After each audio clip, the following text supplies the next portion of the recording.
Hi, everybody. Stefan Molyneux from Freedomain Radio. So, here are some thoughts on the recent passing of Nelson Mandela, who died a few days ago at the age of 95.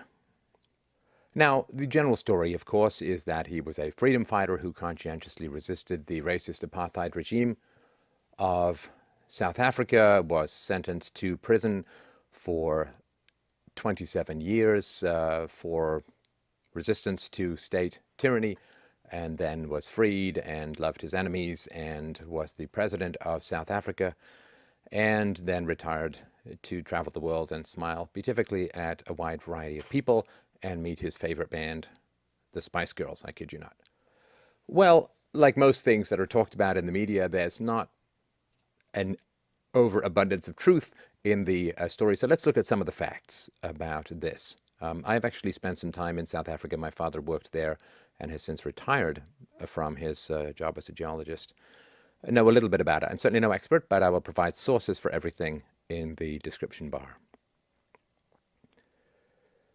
So Nelson Mandela got his start as the head of Umkhonto we Sizwe, which is the terrorist wing of the African National Congress and the South African Communist Party. He claimed for many years to have not been a member of the South African Communist Party, but since his death, documents and the Communist Party themselves have revealed that he was. He was the head of this terrorist wing and ordered massive amounts of public bombings, 156 acts of public violence he pled guilty to, including mobilizing terrorist bombing campaigns which planted bombs in public places. And he was head of this for 2 years before he was arrested in 1962.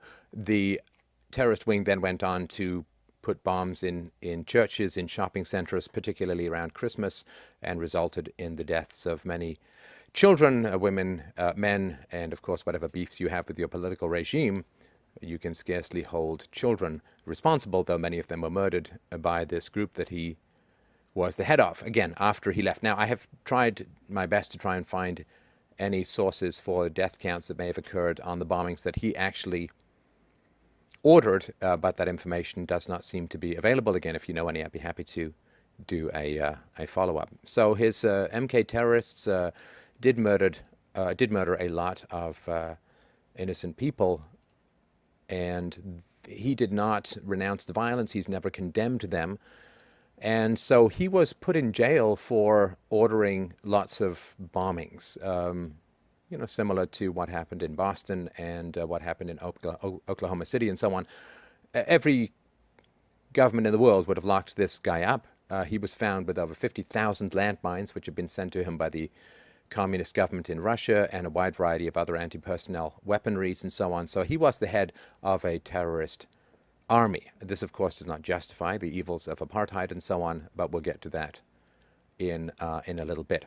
He refused to renounce violence. In fact, President Botha visited him and offered to release him if he would say, stop bombing people or authorizing or approving the bombing of people, and he said no, he would not, even when he was bombing what he called strategic targets, which were power lines and generating stations and sewage stations and so on. He said that he aimed to not take human life, but if this didn't work, he would be more than willing to escalate to what happened later, which was the targeting of innocent people. And so if you've set off a lot of bombs, you're sitting on a lot of weaponry, and you refuse to renounce violence, in fact, you approve of the murders that occur in the terrorist group that you founded and were in charge of, then it's really not very common for people like that to get released from prison. So I just wanted to point this out. Amnesty never took his case. Amnesty International was not a prisoner of conscience because the movement recorded that it could not give the name prisoner of conscience to anyone associated with violence, even though, as in conventional warfare, a degree of restraint may be exercised. Now, when he became president of South Africa, he purchased 25 to 38 billion rands worth of weaponry, maritime helicopters, new submarines, advanced fighter aircraft, battle tanks, and so on. He was very friendly with dictators around the world, in particular Muammar Gaddafi of Libya, President Suharto of Indonesia, and who was a massive fan of Fidel Castro, the dictator in Cuba, of course. And this is pretty essential and pretty important to understand. This doesn't mean that the South African government was moral or good or anything like that, but it is important to have an accurate history of the man. He was a devoted and dedicated communist. He wrote an entire treatise on how to be a good communist. Now, you may feel differently, but I think, certainly for myself, with some pretty strong historical evidence, if I said he'd written a treatise on how to be a good Nazi, you'd be pretty shocked and appalled. But statistically, historically, factually, communism has a far higher death count and murder rate and genocide rate than Nazism ever did. We could account for Nazism causing the death of 40-odd million people. The death count for 20th century communism was in the hundreds of millions. It was 70 million murdered alone in Russia under the communists, and there were starvations in the Ukraine. There were starvations, mass starvation with the collectivized farm policies of Mao and Stalin in the Ukraine and in China, of course. There were the Khmer Rouge in Cambodia. The list sort of goes on and on. The democide, or the murder of citizens by their own governments, which largely fueled by communism. Now, of course, people on the left are very prevalent in the media. They tend to be socialists / communists, and so they tend to cover up these crimes. And this is why you see, guys with pictures of Karl Marx and Che Guevara, where they wouldn't have a picture of Hitler and so on. Hitler is, of course, rightly denigrated as evil, but you can't even use the correct name of the Nazi party in Germany. Nazism is a short form of National Socialism, and you have to use Nazism so that the word socialism is not clouded with the accurate. You pretend that communism is on the left and fascism is on the right and so on. Well, there's only one pole to totalitarianism versus economic and political freedom. And so there's this supposed opposite polarity between communism and fascism, but it's not really the case. The Nazis were National Socialists and the communists were Communist Socialists, and so anybody who follows the communist ideology is wrapped up in an ideology that was one of the most savage mental viruses to ever steal the life of hundreds of millions of people around the world.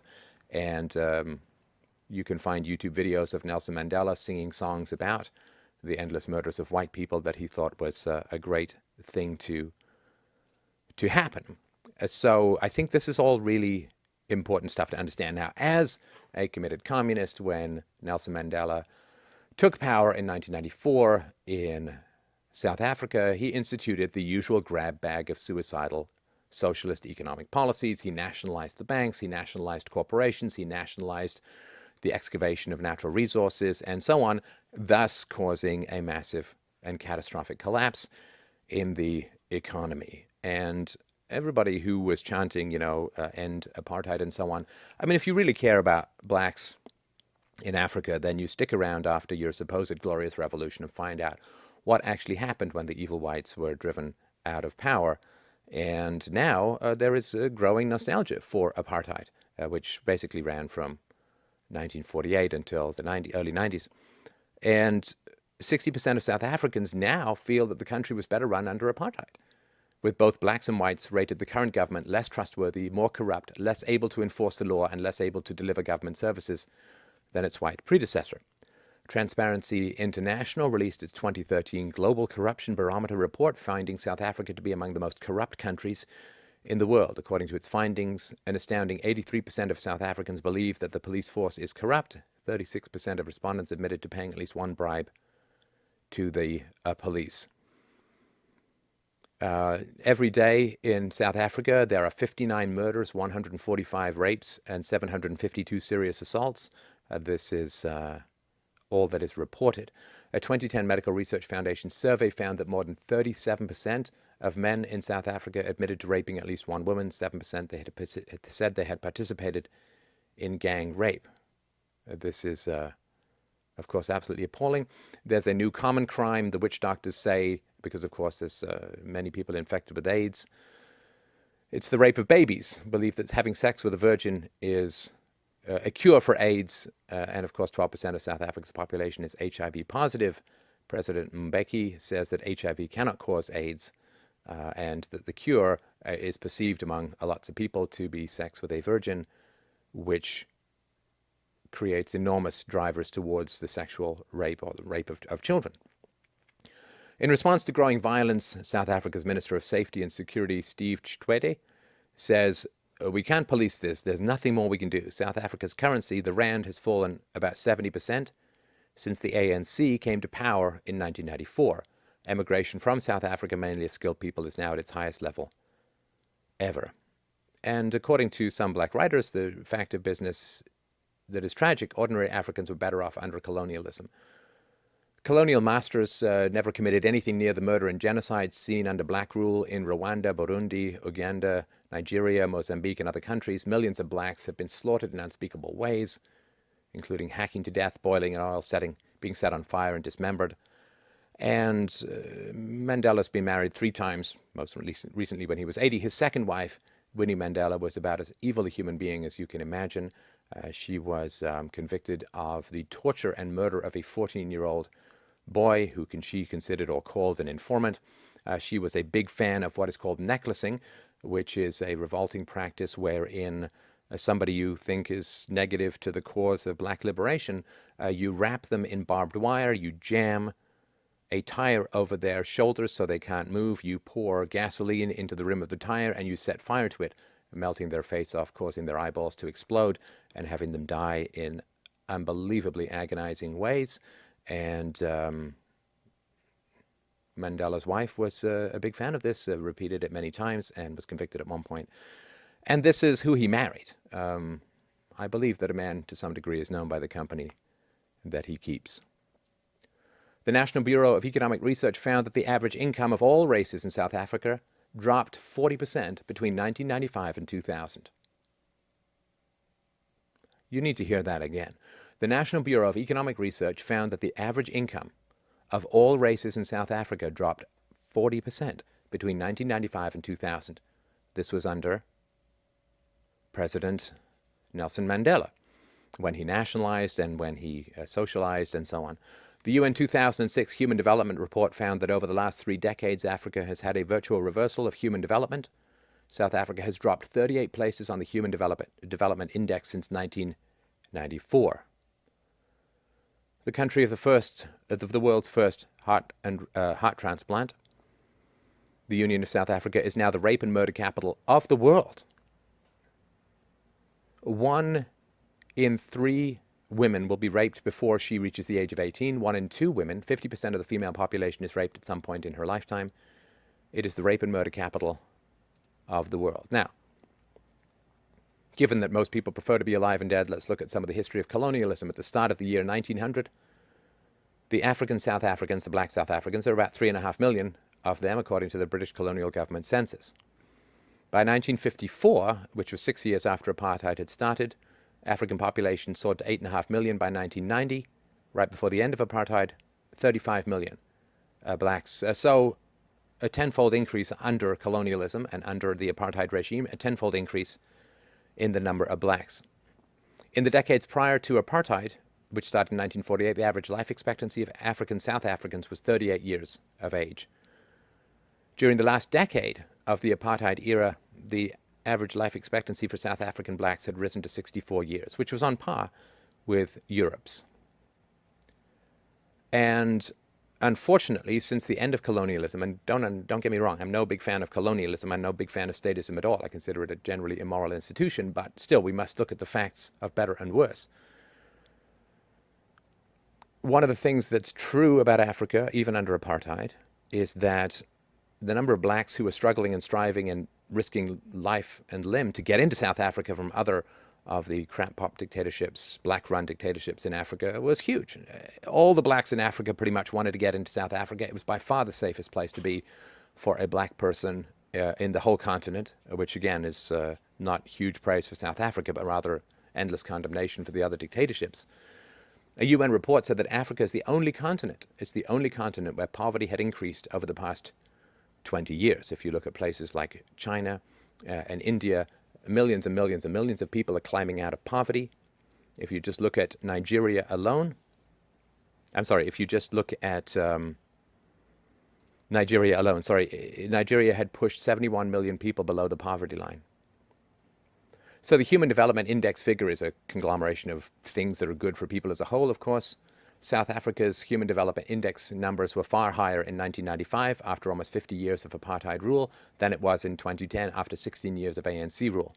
And the trend continues to be downward. If we look at Zimbabwe, post-colonial life expectancy tumbled from about 60 years in 1990 to about 36 to 44, depending on which statistics you find acceptable. Nonetheless, between a third and a half decline. Last year, South Africa had a murder rate of almost 32 per 100,000 people, 20 times the murder rate of Canada, 27 times the rate of the UK, more than 30 times the rate in Australia and New Zealand. South Africa's murder rate is almost twice as high as Rwanda, Chad, Sierra Leone, and Zimbabwe. Now, for white farmers in South Africa, the murder rate is 99 per 100,000. This makes being a white farmer in South Africa the most dangerous occupation in the world. Naturally, of course, the government is taking guns from people, requiring them to be registered, and then taking half the guns by not registering people, which means that they don't have defense. And if you ever want some truly grim reading, you can read about the thousands and thousands of white farmers that have been murdered by blacks in South Africa and other places in Africa. It's truly horrendous, and of course is completely ignored. Because they're not, say, rhinos, where if they were murdered in that rate, the left would be all over it. The official unemployment rate in South Africa is 26%. Of course, it's actually a lot higher. Public institutions are almost irredeemably corrupt. Law and order is failing. 74% of people think all public officials and civil servants are corrupt or extremely corrupt. 70% believe the whole political system is corrupt. In other words, South Africa, which Nelson Mandela fought for independence from white rule and then was the first president of South Africa, has become a complete economic crap hole, a complete economic disaster, which is inevitable when you even Vladimir Putin says that whenever people implement socialism, it fails and destroys the economies of every country it's ever tried in, which is why he's sort of pointing out that Barack Obama is sort of pursuing the same course. So, yes, he's a photogenic guy. He's got a nice smile. I don't know, if I'd been involved in bombing and if I'd started an organization that ended up slaughtering a whole bunch of kids, I'm not sure that having smiley photo ops with the Spice Girls would be number one on my list if I had been addicted to violence as a solution. And of course, if I had placed myself at the head of a country that was now the number one murder and rape and sexual abuse capital of the world, I am not sure that I would be grinning like a sociopathic idiot all around the world and taking everybody's applause and praise when I had used a lot of violence in my youth, I had refused to renounce violence in my middle age, and I had engendered a system which had destroyed the remaining economy and freedoms of South Africa and resulted in a crime-based society that is only limited by the statistics of crime in South Africa is only limited by the fact that very few people even bother going to the police anymore. The reality is that it is a murder pit and a rape pit, the entire country, pretty much. Now, I think it's enormously dangerous to venerate this. I sort of make this last point that when you live in a profoundly sick society, and we do, frankly, live in a profoundly sick society, you have to be very wary of people venerated by sick societies. Sick, evil, immoral, wretched societies tend not to worship really moral, virtuous, stand-up kind of people. So when you see a lot of praise coming out of the media for Nelson Mandela, you have to be very careful. It's like the praise that was given to Gandhi, which perhaps we can do another show on, another charlatan and an extremely dangerous human being. So you really do have to be quite skeptical. I think it's very dangerous to venerate somebody who was so committed to violence and who used such violence in the seizure of private property as the president of South Africa in pursuit of his socialist, which is basically a theft-based political agenda. You really do have to be careful when he did not renounce violence, when he enthusiastically sang songs about murdering whites. This is a very dangerous person to hold up, because I'm telling you, people, there are young people the world over who are constantly scanning for the values of society. And if you praise somebody committed to violence, who had a violent regime, whose regime has resulted in more violence than was ever imaginable under the apartheid system. Well, whoever you praise, the youth will emulate. Whoever you venerate, the youth will become. Please take care in who you praise.